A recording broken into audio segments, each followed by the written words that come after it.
کہا گیا کہ عمران کی بیٹی حضرت مریم کا خیال رکھا کرو، اس کی دیکھ بھال کیا کرو۔ تو آپ حضرت مریم کے حجرے میں تشریف لے جاتے اور وہاں انواع و اقسام کے بے موسمی کھانے اور پھل اور دیگر چیزیں پاتے۔ تو مریم علیہ السلام سے زکریا علیہ السلام سوال فرماتے کہ مریم یہ سب کچھ کیسے ہوتا ہے، یہ کہاں سے آتا ہے؟ تو مریم فرماتی جو اللہ چاہتا ہے وہ کرتا ہے، جو چاہتا ہے وہ دیتا ہے، جس کو چاہتا ہے اس کو دیتا ہے۔ تو یہ رحمت کا نزول جب وہاں ہو رہا تھا تو زکریا علیہ السلام نے بیٹے کی پیدائش کی دعا اسی مقام پہ کھڑے ہو کے کی جہاں یہ رحمت اللہ کی برس رہی تھی۔ اور یحییٰ علیہ السلام جو پیدا ہوئے، پھر پروردگار عالم نے قرآن میں انہوں نے کہا کہ 3 دن تو بات نہ کر سکے گا، یہ علامت ہوگی اس بات کی کہ تیری دعا قبول ہو گئی۔ جب آپ کو کسی جگہ کی بھی یہ کنفرمیشن مل جائے کہ یہاں رحمت کا نزول ہوتا ہے، یہاں رحمت برستی ہے، آپ کا دل اس کی گواہی دے دے، وہی مقام دعا ہوتا ہے۔ اگر آپ یہاں آتے ہیں اور اس وہمے کے ساتھ آتے ہیں کہ یہاں رحمت اور برکت کا نزول نہیں ہے تو کوئی دعا نہ کرے۔ اور اگر آپ کا یہ یقین ہے کہ یہاں کچھ نہ کچھ غیر معمولی ہے، کچھ نہ کچھ اس کی رحمت برستی ہے، تو دعا ضرور کیجئے گا، انشاءاللہ آپ کی دعائیں اللہ قبول فرمائے گا۔ ایک تو یہ میں نے بات کرنی۔ دوسری بات یہ ہے کہ قرآن ہمیں یہ سکھاتا ہے کہ کیا ہو گیا ان لوگوں کو کہ جو اپنی جانوں پر ظلم کر بیٹھے ہیں، کیوں نہیں میرے رسول کے پاس جاتے اور درخواست گزار ہوتے کہ ہمیں اللہ سے بخشش لے دو، اور رسول تمہارے لیے بخشش مانگے اور میں بخش دیتا۔ کیا یہ اسی زمانے کے لیے بات تھی؟ محدود بات تھی؟ یہ قیامت تک کے لیے ہے، کیونکہ جب قرآن میں مینشن ہو گئی، قرآن کی بات، قرآن کا رول بعد از قیامت بھی ہے، یہ ہمیشہ کے لیے معاملہ طے ہو گیا۔ جب آپ درود شریف پڑھتے ہیں، جب سرکار پہ سلام بھیجتے ہیں تو آپ کی بات پوری پہنچتی ہے، مگر ہمیں کرنا کیا ہے؟ پہلے ہمیں اس بھید کو سمجھنا ہے۔ جو رسول اللہ پسند کرتے ہیں ہمیں اسے پسند کرنا ہے، جو رسول اللہ ناپسند کرتے ہیں ہمیں اسے ناپسند کرنا ہے۔ خالی کھلی کام نہیں چلے گا کہ آپ یہ سمجھیں کہ بس آپ کی دعائیں قبول ہو جائیں گی، آپ کی بخشش ہو جائے گی۔ آپ کو رسول اللہ کے گروہ میں شامل ہونا پڑے گا۔ معافی لینے کے لیے کچھ طریقے آپ کو بدلنے پڑیں گے۔ حالانکہ اللہ کے حبیب صلی اللہ علیہ وسلم نے اس کی نشاندہی فرما دی کہ ایک ایسا زمانہ آئے گا، لوگوں نے نہ مجھے دیکھا ہوگا نہ میری آواز کو سنا ہوگا، مگر مجھ سے محبت کرتے ہوں گے۔ خوش نصیب ہے وہ شخص جس کے سینے میں کملی والے کی محبت جو ہے وہ جاگ جائے، پیدا ہو جائے۔ یہ اللہ کی مہر کے بغیر نہیں ہو سکتی، یہ ممکن نہیں ہے۔ تو جب اللہ یہ مہر کر دے اور یہ پیدا ہو جائے تو اس کا مطلب یہ ہے کہ بات جو ہے وہ بن جانی ہے۔ اب دیکھنا یہ ہے کہ ہم زیادہ وہ کام کرتے ہیں جو رسول اللہ کو پسند نہیں ہے۔ غصہ ہے، نفرت ہے، حسد ہے، ضد ہے، دشمنی ہے، عصبیت ہے، منافقت ہے، جھوٹ ہے۔ کیا یہ چیزیں عمل میں لانے کے باوجود آپ سمجھتے ہیں کہ آپ کا رسول اللہ سے گہرا تعلق ہے، پیار کا تعلق ہے، محبت کا تعلق ہے، یا اپنے آپ کو دھوکہ دے رہے ہیں؟ آپ کو سچائی اپنانی پڑے گی، محبت اپنانی پڑے گی، شرافت اپنانی پڑے گی، پاکیزگی اختیار کرنی پڑے گی، یہ آپ کو چینج کرنا پڑے گا۔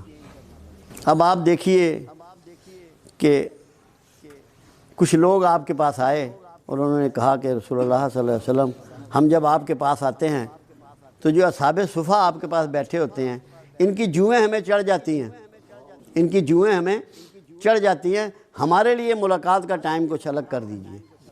میرے آقا کو تکلیف بہت پہنچی، انتہائی ذوق پہنچا۔ آپ نے ان کے لیے نہ کوئی ٹائم مقرر کیا، نہ اس بات کا جواب دیا، خاموش ہو گئے۔ مگر اس دن آپ نے ایک دعا فرمائی، اے اللہ، یہ میرے آقا کی دعا ہے، مجھے مسکینوں میں رکھ، انہی میں مارنا اور انہی میں اٹھانا۔ اب یہ آپ لوگوں کے لیے ہے آج، اگر آپ کو مسکین برا لگتا ہے آپ کا کملی والے سے تعلق نہیں ہے. مسکینوں کو اپنا لو، دھتکارو مت، گندے کپڑے والے کو اپنے سے دور مت کرو، کمزور حیثیت کے آدمی سے نفرت مت کرو. اگر چاہتے ہو کہ تمہیں کملی والے سے فیض ملے، تمہیں اس کی شفاعت نصیب ہو، تو سوچ کو بدلو. یہ ارادہ کر لو کہ مسکینوں میں رہنا چاہتے ہیں میرے آقا، مسکینوں میں مرنا چاہتے ہیں، مسکینوں میں اٹھنا چاہتے ہیں. ہم کہاں کھڑے ہیں؟ ہم کہاں کھڑے ہیں؟ ہم کیا کر رہے ہیں؟ کیونکہ بہت زیادہ دعویٰ پورے معاشرے میں بکھرا ہوا ہے. ہر کوئی یہ سمجھتا ہے کہ میں رسول اللہ سے محبت کرتا ہوں، میں رسول اللہ سے عشق کرتا ہوں، مگر کیا اس کے رویے سے یہ باتیں چھلکتی ہیں؟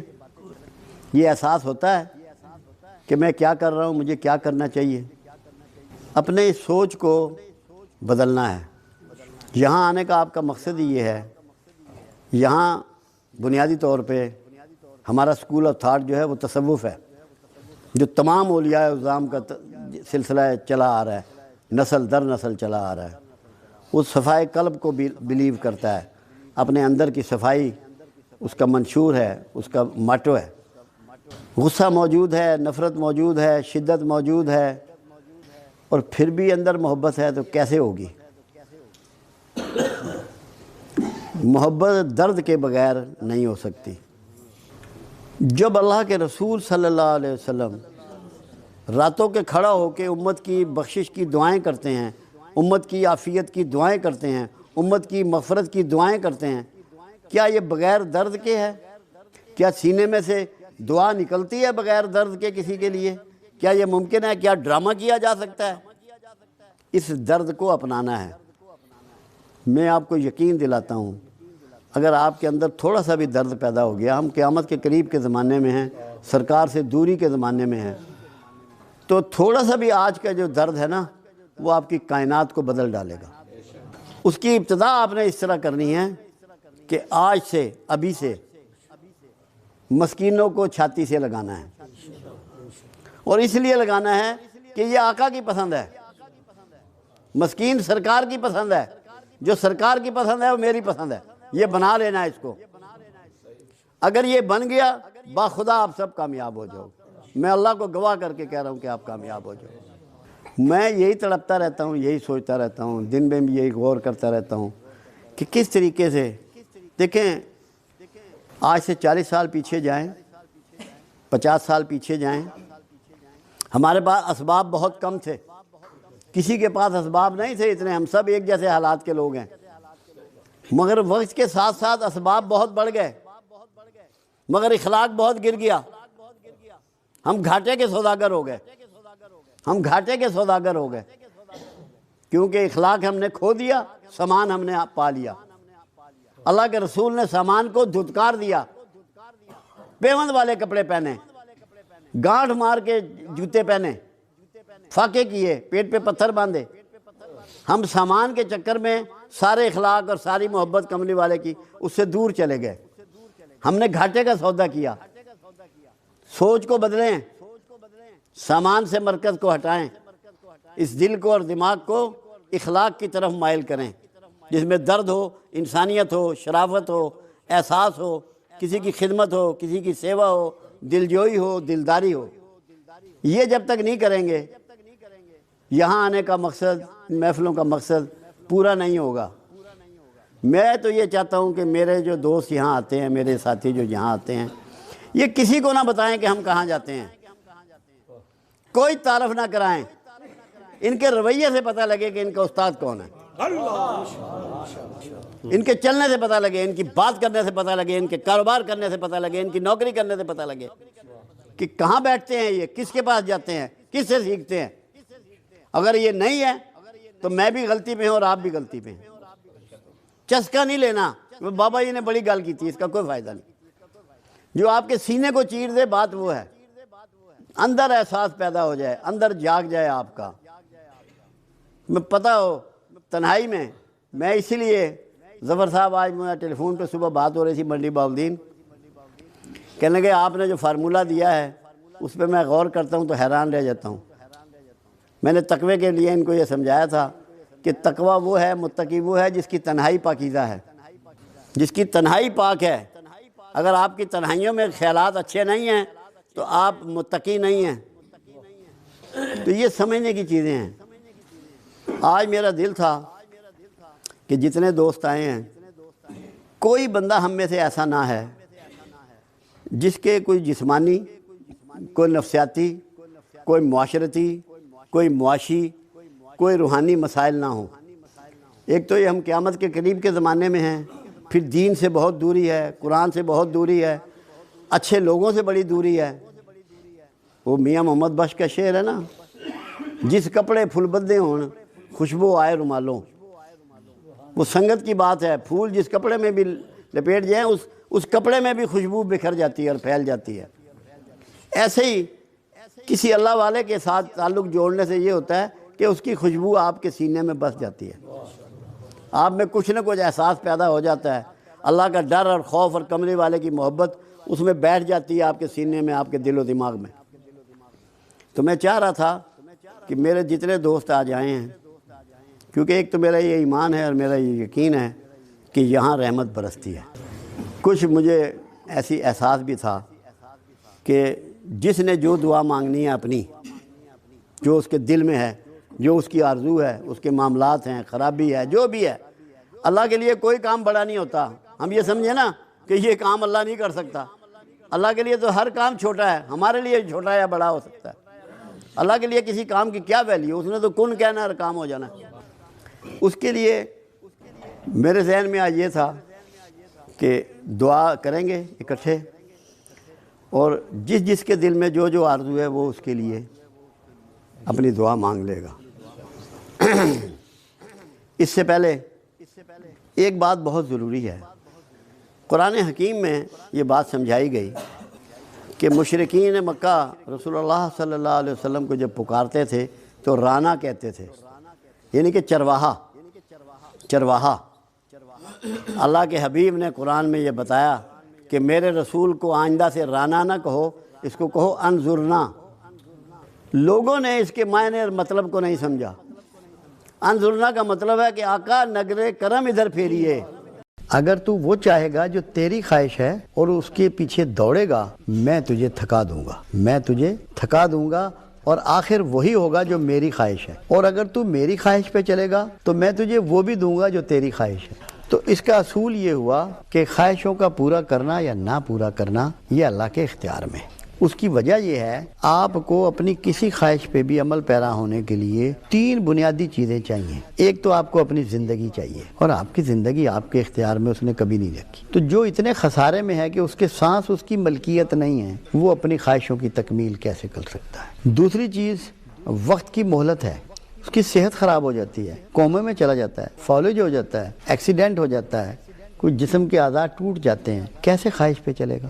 زلزلہ آ جاتا ہے، سراؤنڈنگ کے حالات تبدیل ہو جاتے ہیں، سیلاب آ جاتا ہے، خواہش پہ نہیں چل سکتا۔ قرآن نے اسی لیے انسان کے لیے یہ کہا کہ یہ خسارے میں رہنے والا ہے، گھاٹے میں رہتا ہے، ان چیزوں کو اون کرتا ہے جو چیزیں لمبی چلنے والی نہیں۔ آپ مکان بناتے ہیں، اس کے لیے پوری زندگی نوکری، کاروبار، ہیرا پھیری، رشوت، بددیانتی، سارے کام کرتے ہیں، تو مکان تو وہ آپ کا نہیں ہوتا۔ بچے جب آپ فوت ہوتے ہیں وہ کہتے ہیں جلدی کرو، ان کا جسم بدبو چھوڑ دے گا، دباؤ انہیں، جلدی اٹھاؤ جنازہ۔ تو اگر آپ کا مکان ہوتا تو آپ کو اس سے نکال دیا جاتا، تو وہ تو مکان بھی آپ کا نہیں۔ یہ اللہ آپ کو سمجھا رہا ہے۔ آپ کہتے ہیں میں بڑا جاندار ہوں، میری بینائی بڑی اچھی ہے، میری آواز بڑی اچھی ہے، میری سوچ بڑی اچھی ہے، میرے کان بڑے اچھے ہیں، میرا جسم بڑا خوبصورت ہے۔ کیا سب کچھ نڈھال نہیں ہو جاتا؟ کیا سب کچھ کمزور نہیں ہو جاتا؟ کالے بال سفید نہیں ہو جاتے؟ سیدھی کمر جھک نہیں جاتی؟ تو جو اتنے خسارے میں ہیں، جب وہ ان ایبلٹیز پر اور اللہ کی دی ہوئی چیزوں پر بھروسہ کرتا ہے نا، تو وہ اللہ کو چیلنج کرتا ہے۔ اور اگر وہ یہ سمجھ لے کہ یہ سب اس کے دیے ہوئے انعامات ہیں، مجھے اس کی ماننی ہے، اپنی نہیں کروانی، اپنی خواہش کو اللہ پہ چھوڑ دے اور اللہ کی خواہش کو اپنا راستہ بنا لے، اللہ کمال مہربانی سے اس کو وہ بھی دے دے گا جو وہ دن میں سوچتا ہے۔ اور تھاٹس ایک ایسی چیز ہے کہ آپ کا اختیار اس پر نہیں ہے۔ اگر تقدیر کو سمجھنا ہو نا، ان تھاٹس کے آنے سے ہی سمجھ میں آئے گی۔ تقدیر وہ عمل ہے اللہ کا، وہ فعل اللہ ہے، جو چیزیں آپ نہیں چاہتے وہ بھی آپ کی طرف بھیج دیتا ہے اور آپ ان کو روک نہیں سکتے۔ جو چیز آپ تدبیروں سے ٹال سکتے ہیں وہ تقدیر نہیں ہوتی۔ تو یہاں اس میں بنیادی فلسفہ یہ ہے کہ آپ کو تقدیر کو بلیو کرنا پڑے گا اور اللہ کی مرضی پہ چلنا پڑے گا۔ اس کے لیے سب سے جو آسان راستہ ہے وہ ہمیں مثالی شخصیت ہے۔ قرآن کہتا ہے بشر مثلکم، رسول اللہ صلی اللہ علیہ وسلم کو ان کو بشر کی شکل میں تمہارے لیے ایک مثال بنا کر بھیجا گیا ہے۔ اگر آپ زندگی اتنی آسان کر لیں جیسے کہ رسول اللہ صلی اللہ علیہ وسلم کی زندگی آسان تھی، تو آپ کے دماغ میں یہ خیالات ہی آنے بند ہو جائیں گے، یہ تانے بانے ٹوٹ جائیں گے۔ آپ ان چیزوں کے بارے میں سوچتے ہیں، دو ہی چیزیں ہیں جس نے ہمیں پریشان کر رکھا ہے، اور اللہ جب اپنے دوستوں کی بات کرتا ہے تو انہی دونوں چیزوں کی بات کرتا ہے۔ پروردگار عالم فرماتا ہے کہ جو میرے دوست ہیں، جو میرے پیار والے ہیں، ان میں حزن و ملال نہیں ہوگا۔ ملال گزرے ہوئے وقت پہ ہوتا ہے۔ آپ سوچتے ہیں یار اگر میرے بیٹے کے 3 نمبر اور آ جاتے تو اس کو MBBS میں داخلہ مل جاتا، اگر یہ ہوتا تو یہ ہوتا، 1 نمبر اور نکل آتا تو میرا 25 لاکھ کا پرائز بونڈ نکل۔ آپ اس چیز پہ ملول ہو رہے ہیں جو آپ کے ہاتھ سے نکل چکی ہے، اور مستقبل کے بارے میں پریشان ہوتے ہیں، خوف کا شکار ہوتے ہیں کہ یہ ہوگا تو کیا ہو جائے گا، یہ ہوگا تو کیا ہو جائے گا، ہوا ابھی کچھ بھی نہیں۔ تو جب آپ کا بھروسہ اللہ پر ہو جائے گا، توکل اللہ پر ہو جائے گا، گزرے ہوئے پر ملول نہیں ہوں گے، وہ مالک کی مرضی ہے، آنے وقت کے لیے پریشان نہیں ہوں گے، کیا پتا دنیا میں کیا ہونے والا، آپ ہوں گے بھی یا نہیں ہوں گے۔ لوگوں نے کتنی کتنی پلاننگیں بنائی ہوتی ہیں، سونامی آ جاتا ہے سب ختم ہو جاتی ہیں، زلزلہ آ جاتا ہے سب ختم ہو جاتی ہیں، بڑی بڑی بلڈنگیں مسمار ہو جاتی ہیں، ساری پلاننگ دھری کی دھری رہ جاتی ہے۔ تو اگر ہمارا ایمان اس بات پہ ہو جائے کہ ہمیں اس پہ بھروسہ کرنا ہے جو اللہ کا پروگرام ہے، تو خواہشات خود دم توڑ دیتی ہیں، اور رسول اللہ کو ہم اپنے لیے نمونہ بنا کہ کون سی دعا ہے۔ آپ دیکھیے کہ رسول اللہ نے دعائیں تعلیم فرمائی، بلکہ تمام انبیاء نے دعائیں تعلیم فرمائی۔ کوئی ایسی دعا ہے رسول اللہ کی جو انہوں نے تعلیم فرمائی ہو مال کے لیے، دنیاوی آسائشوں کے لیے، عافیت، مغفرت، صحت، سلامتی؟ تو اگر اس اسلوب کو آپ رسول اللہ صلی اللہ علیہ وسلم سے سیکھ لیں تو کوئی وجہ نہیں کہ آپ کی زندگی میں آسانیاں نہ آ جائیں، اور یہ خواہشیں خود ہی دم توڑ دیں گی۔ خواہش تو رہنی ہے، اگر خواہش نکل گئی تو موت ہو جائے گی۔ خواہشوں کے ختم ہو جانے کا نام ہی موت ہے، کہ مردہ خواہش نہیں کرتا۔ زندگی میں خواہشیں رہنی ہیں، ان کو لمٹ کرنا ہے، محدود کرنا ہے، چھوٹا کرنا ہے، سکیڑنا ہے۔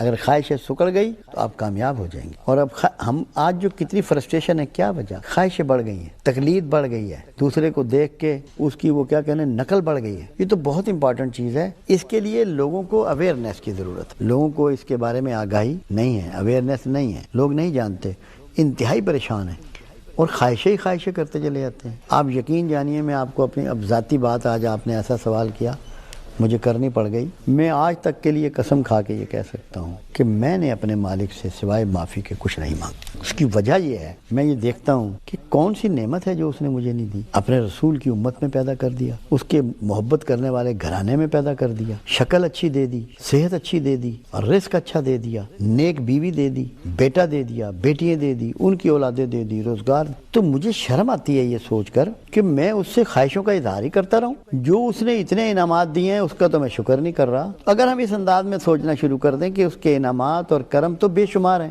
اس کا شکر تو پہلے ادا کر لیں، پھر فردر ڈیمانڈ کر لیں، تو ہم تو اس کا شکر ہی ادا نہیں کر رہے، ڈیمانڈ کس منہ سے کریں؟ تو ہمیں خواہشوں کو نکالنے کے لیے ضروری ہے کہ جو پہلے انعامات ہیں اس کا شکر ادا کریں۔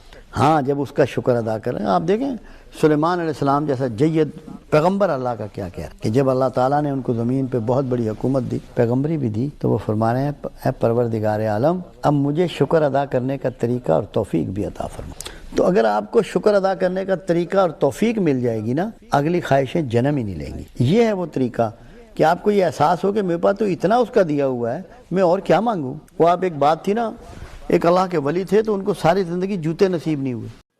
لوگوں سے کہتے ہیں کہ دعا کرو میری نماز قبول ہو جائے، میرا روزہ قبول ہو جائے، میرا حج قبول ہو جائے۔ اس کی ضرورت ہے؟ اللہ نے ایک کمال کیا کہ جتنے فرائض آپ پر لاگو کیے ان کے نتائج بھی درج کر دیے۔ قرآن حکیم میں ان کے نتائج درج ہیں۔ یہ ایسے ہی ہے جیسے وہ لوگ جو مختلف فیکٹریوں میں کام کرتے رہے ہیں یا ایسے اداروں میں کام کرتے رہے ہیں جہاں داخلے کے لیے کارڈ استعمال ہوتا ہے کہ وہ کارڈ مشین میں دیتے ہیں تو مشین پہ آ جاتا ہے کہ یہ شخص 8 بجے اس فیکٹری میں انٹر ہوا، اور جب وہاں سے چھٹی کرتا ہے تو 4 بجے پھر کارڈ پنچ کرتا ہے اور مشین بتاتی ہے کہ 4 بجے تک اس نے ڈیوٹی کی اور یہ چلا گیا، یعنی کہ اس کا کارڈ پنچ ہو جاتا ہے اس کی ڈیوٹی آورز کا، جس سے اس کی تنخواہ بننی ہے۔ تو میری اس گفتگو کا جو موضوع ہے وہ ہے پنچنگ کارڈ آپ کے اپنے ہاتھ میں ہے۔ پنچنگ کارڈ اپنے اعمال کا آپ کے اپنے ہاتھ میں ہے۔ نہ کسی سے نمازوں کی اور روزے کی اور زکوٰۃ کی دعا کرانے کی ضرورت ہے، نہ کسی کو التجا کرنے کی ضرورت ہے۔ قرآن حکیم نے نتائج آپ کے ہاتھ میں دے دیے ہیں۔ نماز کے بارے میں پروردگار نے فرمایا کہ نماز تم پہ اس لیے لاگو کی گئی کہ یہ تمہیں فحش و منکر سے روکتی ہے۔ اب نماز پڑھے جا رہے ہیں، سجدہ کیے جا رہے ہیں، دن رات باجماعت بھی پڑھتے ہیں، اکیلے میں بھی پڑھتے ہیں، نفل بھی پڑھ رہے ہیں، سنتیں بھی پڑھ رہے ہیں، ماتھے پہ محراب بھی سج گیا ہے، مگر یہ پتہ ہے کہ قبول ہوئی یا نہیں ہوئی؟ کسی سے پوچھنے سے پتہ لگے گا؟ قرآن نے کہہ دیا کہ نماز فحش و منکر سے روکتی ہے۔ جو فواحش سے اور منکر سے بچ گیا اس کی نماز اللہ کے ہاں رجسٹر ہو گئی، لکھی گئی، قبول ہو گئی، سند مل گئی۔ فواحش کیا ہے؟ بے حیائی کی گفتگو، گالی گلوچ، جھگڑالو بات، طنز و تشریح، الزامات، معترض ہونا، کسی گندی گفتگو استعمال کرنا، گالی گلوچ کرنا، جسم کو ننگا کرنا، سطر کو کھولنا، یا کسی سے جھگڑا کرنا، فساد کرنا، یہ فواحش ہے۔ ایسے کام، ملاوٹ کرنا، غیبت کرنا۔ اور منکرات کیا ہے؟ منکرات اس کو کہتے ہیں جس چیز سے پروردگار عالم نے آپ کو روک دیا وہ منکرات میں آتی ہے۔ اللہ کے قرآن حکیم میں اور اس کے رسول کے ذریعے دو قسم کے احکامات ملتے ہیں۔ وہ جو کچھ کرنے کے لیے ہیں کہ آپ کو یہ کام کرنا ہے، اور وہ جو کچھ نہ کرنے کے لیے ہیں۔ جن کو نہ کرنے کے لیے پروردگار نے حکم کیا ان کا کرنا منکرات میں آتا ہے۔ اب ہم نے اپنے اندر جھانپنا ہے، اپنے اندر دیکھنا ہے، اپنے گھر میں بیٹھ کے، اپنے کمرے میں بیٹھ کے، اپنے بیڈ روم میں، اپنے باتھ روم، جہاں تنہائی میسر آئے چیک کرنا ہے کہ میں فحائش اور منکرات میں کس میں مبتلا ہوں۔ ان کو میں چھوڑوں تو مجھے نماز کا کارڈ پنچ ہو جائے۔ جب تک آپ یہ ترک نہیں کریں گے آپ کے نماز کا کارڈ پنچ نہیں ہوگا۔ سورہ ماؤن اس میں کلیئر کرتی ہے کہ تمہاری نمازیں تمہارے منہ پر دے ماری جائیں گی۔ اس میں تشریح بھی موجود ہے کہ کن لوگوں کی نمازیں ان پہ منہ پر دے ماری جائیں گی۔ اس لیے جتنے بھی نمازی ہیں انہوں نے آج کے بعد یہ غور کرنا ہے کہ کیا میں نے اپنے منہ کو قابو کیا ہے، اپنے ہاتھوں کو قابو کیا ہے، اپنی زبان کو قابو کیا ہے؟ اگر ایسا نہیں کیا اور نمازیں میں پڑھے جا رہا ہوں تو وہ بیکار جا رہی ہیں، وہ اللہ کے ہاں رجسٹر نہیں ہو رہی۔ ورنہ یہ کیسے ہو سکتا ہے کہ اللہ کے ہاں آپ کی نماز رجسٹر ہو جائے، قبول ہو جائے اور اس کے نتائج نہ آئیں؟ یہ تو ناممکنات میں سے ہے، یہ تو ممکن ہی نہیں ہے، ہو ہی نہیں سکتا۔ اس لیے اس پہ آپ نے آج سے غور کرنا ہے کہ کارڈ تو آپ کے ہاتھ میں اللہ نے دے دیا ہے، پنچ کر لو پتہ لگ جائے گا نماز قبول ہوئی ہے کہ نہیں ہوئی۔ اسی طرح زکوٰۃ ہے۔ زکوٰۃ کے معنی ہیں یزکی کرنا، پاک کرنا۔ دو معنی ہیں زکوٰۃ کے، ایک معنی فربہ کرنے میں بھی ہے، یزکی پاک کرنا۔ اب میں زکوٰۃ دے رہا ہوں مگر میری حرام کی آمدن جاری ہے تو میرا روزے کا زکوٰۃ کا کارڈ پنچ ہو جائے گا؟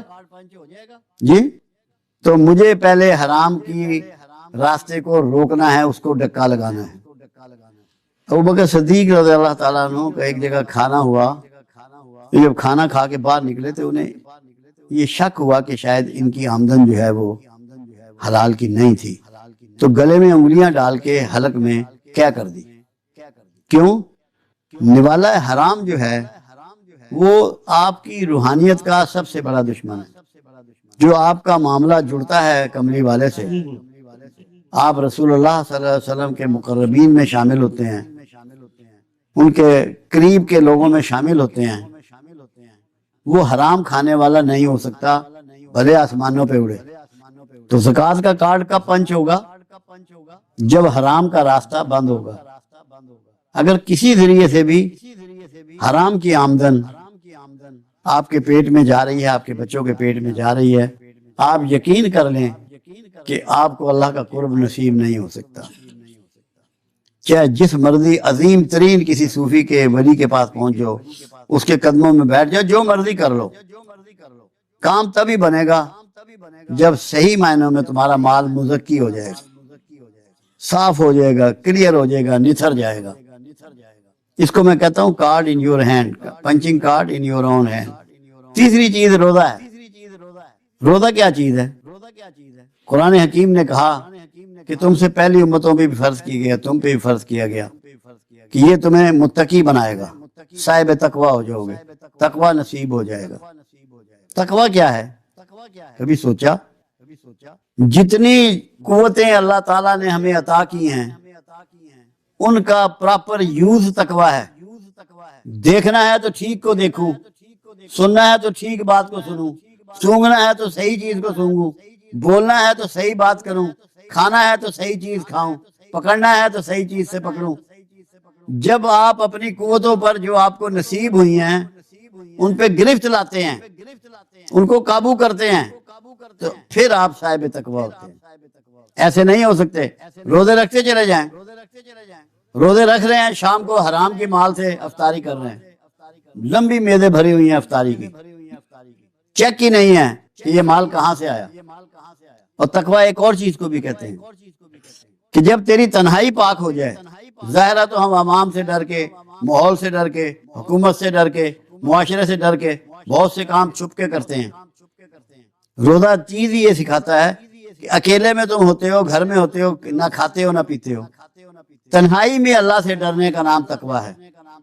جب تم تنہائی میں اللہ سے ڈرنا شروع کر دو گے تو یہ سمجھ لو کہ روزے نے تمہیں بینیفٹ کر دیا ہے، تمہیں تمہارے روزے کی سند مل جائے گی، مگر اس کے لیے تمہیں جب برا خیال آئے، شیطان ہمارے پیچھے لگا ہوا ہے، نفس ہمارے پیچھے لگا ہوا ہے، نفس بھی ہمیں ورگلاتا ہے، شیطان بھی ہمیں ورگلاتا ہے، آپ نے جھٹکنا ہے اس کو، اعوذ باللہ من الشیطان الرجیم پڑھ کے، لا حول ولا قوت الا باللہ العلی العظیم پڑھ کے، رسول اللہ صلی اللہ علیہ وسلم کا نام لے کر، جب عمر کا نام لینے سے، عمر کے گلی میں گزرنے سے شیطان بھاگتا ہے، تو جب آپ کملی والے کا نام لیں گے اپنی تنہائی میں تو شیطان نہیں بھاگے گا؟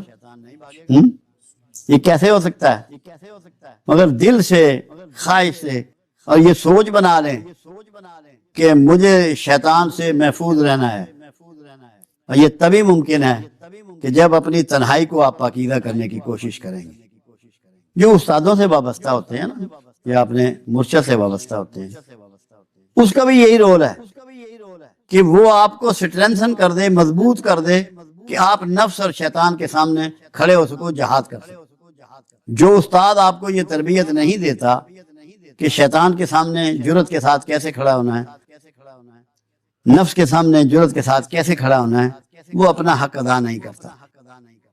یہ ضروری ہے، یہ کارڈ کو اپنے ہاتھ میں لینا جو ہے، یہ اسی طرح ہی ہے کہ آپ اس طرح روزہ رکھیں کہ آپ کی تنہائی میں کوئی دخل نہ ہو کسی کا۔ جب کسی کا خیال آئے، چاہے سجدے میں چلے جائیں، چاہے اللہ سے ہاتھ جوڑ کے معافی مانگنی شروع کر دیں کہ یا اللہ مجھے اپنے نفس کی چالوں سے بچا، مجھے شیطان کی چالوں سے بچا۔ پھر اللہ آپ کی مدد کرے گا۔ اپنے مرشد کو یاد کر لیں، رسول اللہ کو یاد کر لیں، مگر بچنا ہے اس سے، ورنہ روزہ کوئی نہیں ہے، آپ متقی نہیں بنیں گے۔ اور ہے کیا ہمارے پاس؟ 3 کیٹیگریز ہیں ہماری۔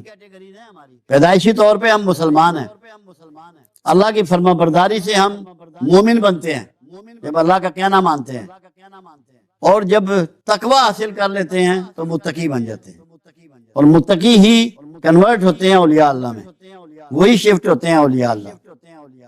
متقی بنے بغیر کوئی شخص ولایت کے درجے پہ فائز نہیں ہو سکتا۔ جو مرضی وظائف کر لے، جو مرضی کر لے، اس کے لیے پرہیزگاری ضروری ہے، کیونکہ اللہ کے ہاں جو سب سے بڑی مرتبت ہے وہ پرہیزگاروں کی ہے۔ اب چوتھی چیز حج ہے۔ اللہ کے حبیب صلی اللہ علیہ وسلم کا فرمان ہے کہ جس نے یہ اراکین 5 دن کے پورے کر لیے، حج کیا، اور اس نے کوئی فحش حرکت ان دنوں میں نہ کی، تو وہ ایسا ہو جاتا ہے جیسے 1 دن کا پیدا شدہ بچہ۔ اب جو 1 دن کا پیدا شدہ بچہ ہے اس میں کیا کمال ہوتا ہے؟ اس میں عصبیت نہیں ہوتی۔ آپ نے اس کی طرف ہاتھ بڑھائے، وہ آپ کی طرف مسکرا کے دیکھنا شروع کر دے گا۔ اسے نہیں پتا کہ آپ کیسے بندے ہیں، کون سے مسلک کے ہیں، کون سی مذہب کے ہیں، کون سے طریقے کے ہیں۔ تو حج کا مطلب کیا ہے؟ ہر غصہ، ہر